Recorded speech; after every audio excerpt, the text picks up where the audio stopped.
అందరికీ నమస్కారం అండి.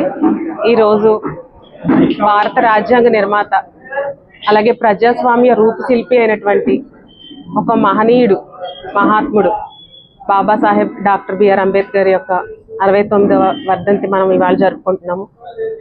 వర్ధంతి ఈరోజు జరుపుకుంటున్నా కూడా ఎప్పుడు ఆయన చేసిన కృషి, ఆయన చేసిన పోరాటాన్ని మనం అందరం కూడా ఎప్పటికప్పుడు స్మరణ చేసుకోవాల్సిందే. ఆయన జీవితాంతం పోరాడుతూ ఒక దిక్సూచిగా మనల్ని ముందుకు నడిపించాలి.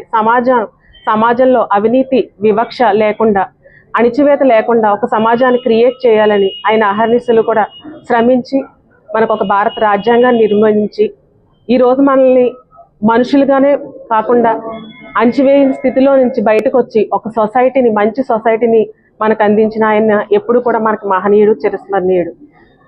ప్రతిరోజు కూడా మనం ఆయన్ని స్మరించుకుంటున్నాం కూడా. ఆయన చెప్పిన కొన్ని మాటలు చాలా శక్తివంతమైన మాటలు. ఒక్క మాట ఈవేళ నేను మీ అందరితో పోల్చుకోవాలనుకుంటున్నాను. నాయకత్వం అనేది అధికారం కోసం కాదు, ప్రజలకు న్యాయం అందించేలాగా మనం కృషి చేయాలి.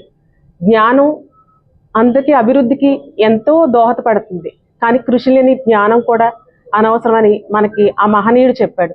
అలాంటి మంచి విషయాలు మనం స్మరించుకుంటూ కేవలం జయంతి రోజునో వర్ధంతి రోజునో ఆయన తలుచుకోవడం కాదు, ఆయన చెప్పిన ప్రతి మాట అమూల్యమైన మాటని మనం తలపోసుకుంటూ సమాజం మనకేం చేసింది అనేది కాకుండా సమాజానికి మనమేం చేస్తున్నాం అనే దిశగా మనం అందరం ప్రయాణించాలి.